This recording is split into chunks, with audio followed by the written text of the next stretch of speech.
Well, no. It was almost midnight and I was walking through the woods. I'm pretty sure that they were either attacked by a raccoon or something. I started crying and I thought, and I knew that they were nowhere near. And at this point I'm losing it, okay? They know that they're an easy prey, so when it gets dark, if they feel like they're in danger, they will be super quiet. So they're all on my toes, like stepping on my toes, stepping on my toes. I cannot move. It is pitch dark. I have this tiny flashlight. I'm trying to find this baby. Where is the sound coming from? Today, I'm gonna share with you how I managed to lose 12 dogs and a cat. Same week, like a day difference from one to the other, and kind of what happened. So this will shine some light into my past week, that's been kind of crazy. Okay, that's Briere looking for her boys. It's breaking my heart.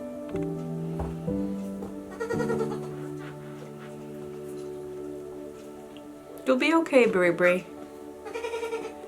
She's coming to check and see if they're here. I'm telling you, it's been a week. It's been a week. So I'm gonna try to share this video. It's alright, Brie. It's alright, sweetheart. I know you missed them.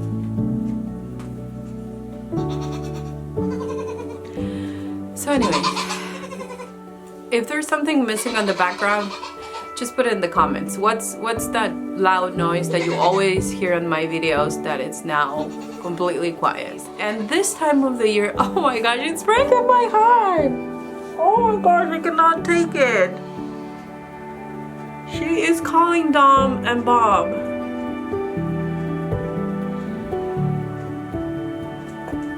Oh, it's breaking my heart. Anyways, I'm gonna try to get this video done because I really want to share this with you. So I wrote something on the community page on YouTube, and I was telling you guys how sorry I was for not sharing content, but this week really, and it's been a couple of weeks that we've been going, and it's all farm related. Like everything that's happening, it's all farm related. And it's one of my favorite things to do. Like I like to be busy in the farm, but it's been so busy that I've had no time to turn on the camera or even edit a video of the ones that I already have pre-filmed. So it's, you know, already was a stressful week. But then last night when okay, now let me start with the kitty. So the cat sleeps here in the milk room. And we have a routine where he's outside all day. He eats breakfast in the morning and then he gets out. He usually hangs out here with the goats, but he wanders sometimes. You know, he disappears for a little bit and then he comes back. He goes to the trailer, he goes to the RV, he kind of tries to get in if if we're in there, we'll let him in and stuff like that. I mean, he is super sweet and he loves people. So we do have this routine. When I come back at night, he comes in right after I put the goats away. I put his food, dinner, and then he goes to his bed and he sleeps. That night, I was in a hurry. I had a meeting for work. So this meeting was at 6 and it was nearby. Somebody was picking me up and we were gonna have this meeting. So right before I leave, I put the goats in, I feed the kitty, but he comes outside for whatever reason, and I'm like, that's fine, I'm gonna go do my thing, get my work done, then I'll come back and just give him a little bit extra. So he comes into the milk room, and honestly, he's been the key to keep all all of the property mice free. I mean, we don't have any more mice that are trying to get in the trailer. We don't have any more mice trying to get into the RV. We don't have mice here in the milk room, which I want to keep really clean. And it's just one of those things that since we moved him into this milking room, it's been amazing. I'm able to keep all my supplies here. Mice they're not here, so there's no way that they're gonna be eating my stuff, my selenium, and all the things that I had to keep inside the trailer, which is a really small space to keep all the goat stuff that really accumulates. So anyways, I come back from my meeting and he's nowhere to be found. And I thought, he is a cat and he's gonna be out at night and he's gonna be okay. So I tried to convince myself of that, but I could not sleep that night thinking about this cat that never been outside at night. You know, when he was a kitten, before we fixed him, he was inside with us or he was in his kennel. He was never free to roam. I did not want him to go around and be making babies. Once we fixed him, we brought him into the milk room and he just, you know, he understood that this was home. So I never had to worry about him leaving for longer periods of time. So next morning comes, he's still not here. I come to the barn and I'm like, he's probably waiting because he's hungry. No, he's not. I spent the entire day feeling like if you have kids that, or if you had teenagers at some point and they started driving, you know the feeling, you know, when they start driving and they're going to a friend's house, they're going to a party, they're going to go bowling, they're gonna go do something and they're like, I'll be home by 11, and then 11 comes and they're not there and they're not picking up their phone and you're thinking the worst case scenario. If you're a mom, more than likely you had one of those nights. That's how I felt the entire day about this cat. Because we have a lot of, I can't remember the name, but we have these owls that really prey on cats and small farm animals. And I hear them every night from my window. We sleep with the window open. And I can hear him. He's right here. I mean, there's no doubt in my mind that the owl saw our kitty. And you know, I was just devastated the entire day. I was calling his name. I was looking under everything. I was moving bushes. I was just hoping that I did not find him dead, but nothing. He just vanished. He never came back. And so I started thinking, oh my gosh, it's not only the practical side that since he's been here, there's no rodents. There's no rodents in my garden. There's no rodents anywhere. And if there is one, he'll kill it and then come and show it. And I'll show you one of his latest presents. So, long story short, the next night, I'm here feeding the goats dinner and I see him coming from the woods with this horrible face, like he's been through hell. And I see his, you know, there's like a spot where he's missing hair, so he either got in a fight with something. It could be, I don't know, it could be a raccoon, it could be anything, it could be another cat, it could be a dog. Whatever it was, he came back. And he's been, like that night, he got into this area and he went straight to his food. He had his food. I'm sorry, Bri. I know, sweet girl. It's gonna be okay. It's gonna be okay. She's smelling every single kid's butt. She wants to feed her babies. And it breaks my heart. Anyway, so he comes in, he does that, and then he sits on that chair. I still have the door open and he's like, just close it because I'm not going anywhere. So clearly he had a terrible night and it took him a couple of days to recuperate. Then comes last night when Briere's kids were picked up. So Dom Jr. and his brother Bob, they were both picked up and it was such a long day. Every time there's somebody coming to pick them up, it's such a long day because of my high expectations not anybody else's. Like, I like to brush them, I like to trim their hooves last minute, I like to do all these little things so they don't have to worry for an entire month. And there's this huge bird trying to get to my rabbit. Anyway, so I I had a hectic day. I had a meeting too, and my meeting went for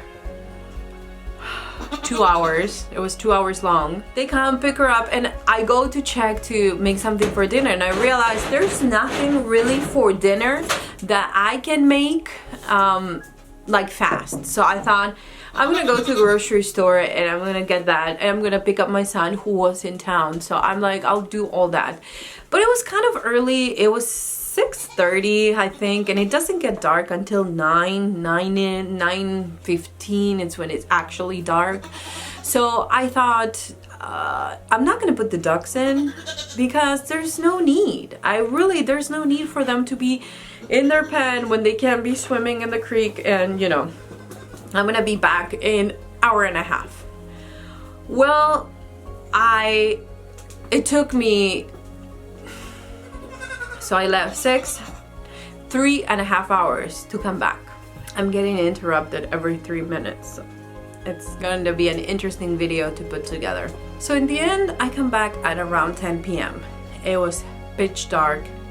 I look outside. My husband came back late from work, and so he didn't put the goats in. So all the babies were outside screaming their heads off because they've never been outside when it's that dark. I also have a baby that is stuck somewhere, and I don't know where he is. He's crying and crying and crying and crying and crying and crying.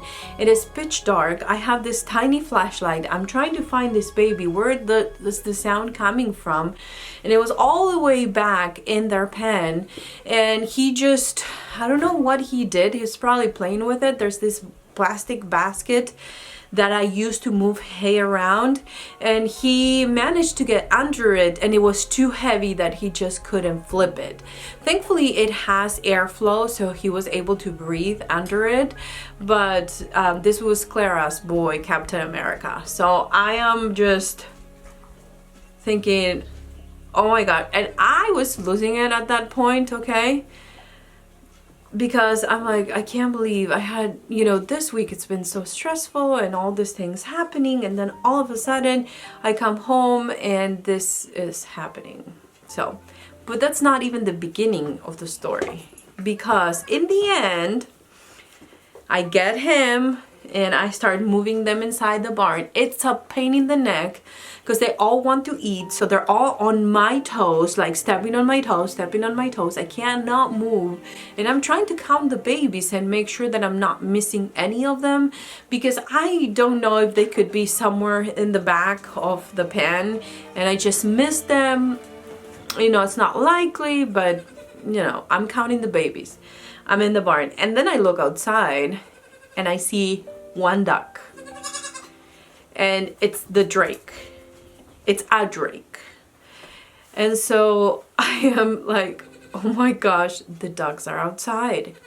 And if you know anything about ducks, they know that they're an easy prey. So when it gets dark, if they feel like they're in danger, they will be super quiet. So we live in the woods. It's pitch dark. There's no light that it's bright enough to kind of show me a big area. I'm just going with this small flashlight, my son's phone flashlight. I'm going around looking and looking. All the goats get out of the house, and at this point I'm losing it, okay? Because I love those dogs with a passion. Like, I love them all, but especially the two that were my nieces. Those two girls are really special to me. They're very sweet. They let you pet them. They're bonded. They're amazing, and I could not console myself. I lost it last night. I started crying, and I thought, oh my gosh.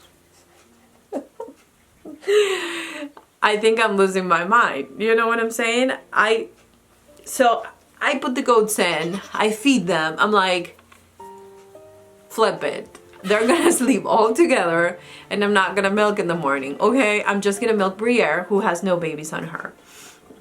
So there I am, putting all the goats in. I lock them in for the night because at this time of the year, it's like there's all kinds of things that would want to eat a baby goat. That's all I'm gonna say. In the woods, it's full of stuff. Like, I look outside my window and I can see eyes in the back where the woods are. There's a little house where raccoons live. There's all kinds of stuff, and they would love to eat a baby goat. So we have 2 tiny baby goats that are the ones that scare me the most, especially because they get out of the pen because they're small enough to go through the squares. But they typically know that they can get right back in. So they don't want to be away from their moms, and they're not grazing at this point. They're not eating hay or they're not eating grass or anything. So they're not tempted to go and eat. So anyway, long story short, I lose my mind. I'm like, oh my gosh, my dogs. And my son, who was with me, he knew I was losing it. So he gets in, he gets the kitty inside, he gives them dinner. The kitty, wants nothing to do with being outside at night at this point in time. So he goes to his chair, my son closes the door, and I'm like, perfect. Now I can go get my dogs. I'm just gonna shake the grain container, and I'm sure they're gonna come out of hiding. Well, no, it was almost midnight and I was walking through the woods. I went to the river. I walked up and down Oliver Creek. I kind of went into a neighbor property on both sides. I looked for them everywhere. I was shaking that little container everywhere and nothing. I did not see a feather. I did not hear any kind of quacking or the hissing of the boys, nothing. And I knew that they were nowhere near, because if they would have known that it was me that was looking for them and that I had dinner, then they would probably be more willing to come. But they were either scared or they were too far away. And honestly, when we were driving back home from town, we saw, and I'm not even kidding you, we saw about 10 raccoons, a couple of foxes, possums, and that's just on the road, not even in the woods, and we are surrounded by woods. So I was like, there's no way that these ducks are alive. If they're not, they're too far away, they can't hear me, So I spent the night mopping around because of my ducks, because that's the kind of person I am. I know for some people they're just livestock, and that's fine. I think it's great. If you can feel that way about an animal, more power to you. But for me, it's a problem. So my husband was sad because he's like, well, there was only one. Now he's in his thing, but I don't know where the other ones are.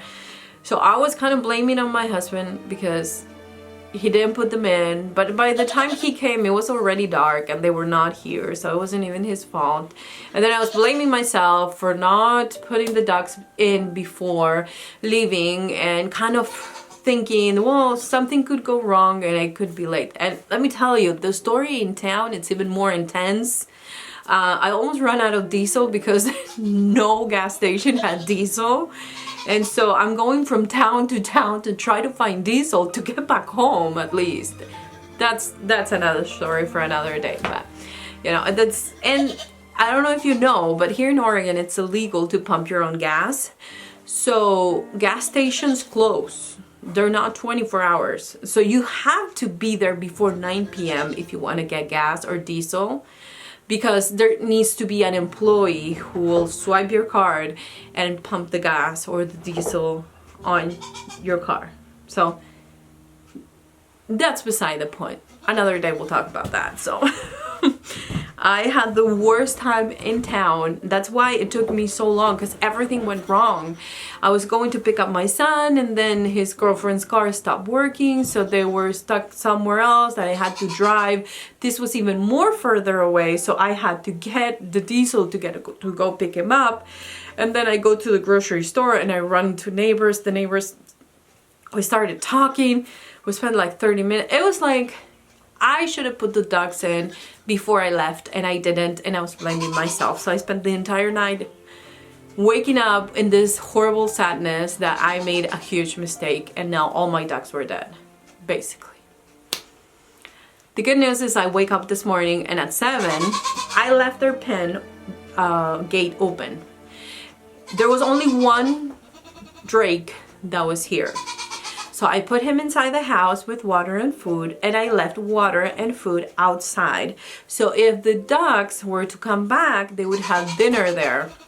And, you know, they could stay still and be inside the pen, although the gate would be open so they could come in and out.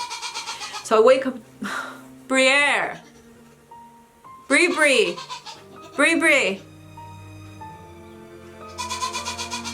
I know, Mommy, come here. Briere. Oh my gosh, she's not loud. Briere is not a loud goat. So I know that when she's crying like that, she means something. She's probably just looking for her baby. So this morning I wake up and I see a couple of ducks by the house, the duck house. And I go outside and I start counting, and I have 2 missing ducks in the end, and they're both drakes. And what I think happened is that they were attacked by something. They were probably all together.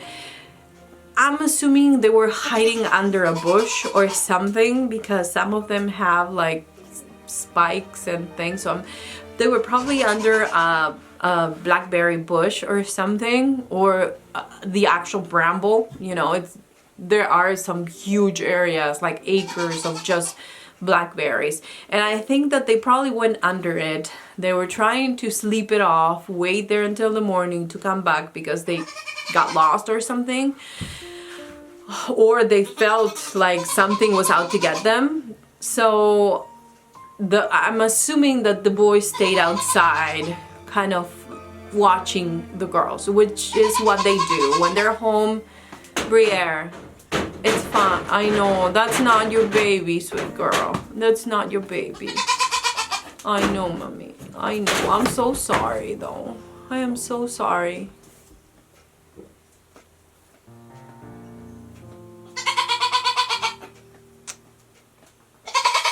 You're gonna be okay, Ma. Couple days, okay? Then you're gonna be fine. Hope be nice to Bree. She's smelling Hope's butt now. I mean, that's clearly not your child, sweet girl. I'm sorry, Briere. She's been the best mom this far as a first freshener. Like, worried about her kids, like. So it really breaks my heart that she's missing them. It's okay. So, I think that's what happened. I think that they were kind of outside. One other drake came back with them, and it's one of the babies, the one that was born last year. I call the babies the one that were born last year. And he is a gray drake. And I'm pretty sure that they were either attacked by a raccoon or something, because something pulled all the feathers from his back, like his actual longer feathers in his wings. They were all pulled, and they were just fine yesterday. I mean, yeah, it could have been something that he had a fight with another drake, but no. The way that they're pulled is something with force, just grabbed, probably trying to grab him, and just pull the entire thing. And like, he's looking so bad right now. So if you can't hear them, it's because they had the worst night of their lives and they're all sleeping.